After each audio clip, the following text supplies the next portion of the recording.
stop the indoctrination of your children, and we will not let them try to change your kids' gender.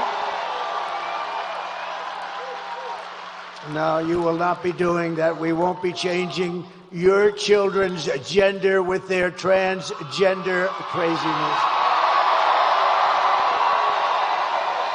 Last year, the radical left's gender insanity arrived right here in Salem when a man was allowed to transfer onto the Roanoke College women's swim team.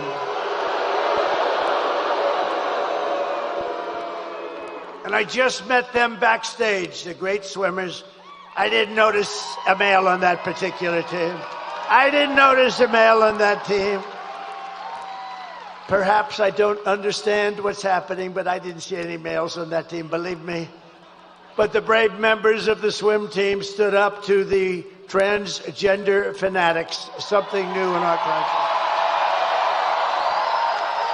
And those strong, and I would say beautiful, but I'm not allowed to use that term anymore with women, because if you say beautiful, it means the end of your career in politics. You're not allowed to say a woman's beautiful, so I will not tell you how beautiful they are, but they are beautiful. But those strong, beautiful, intelligent women, they won. They won. Here's my plan to stop the chemical, physical, and emotional mutilation of our youth.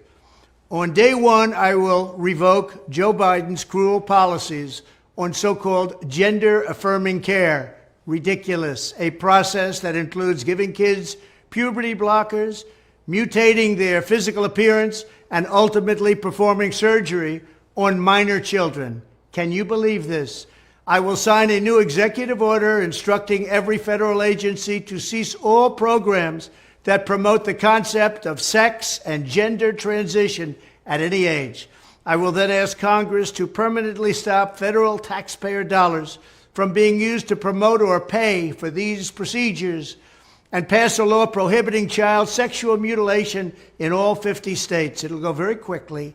I will declare that any hospital or healthcare provider that participates in the chemical or physical mutilation of minor youth will no longer meet federal health and safety standards for Medicaid and Medicare and will be terminated from the program immediately. Furthermore, I will support the creation of a private right of action for victims to sue doctors who have unforgivably performed these procedures on minor children. The Department of Justice will investigate Big Pharma and the big hospital networks to determine whether they have deliberately covered up horrific long-term side effects of sex transitions in order to get rich at the expense of vulnerable patients, in this case, very vulnerable.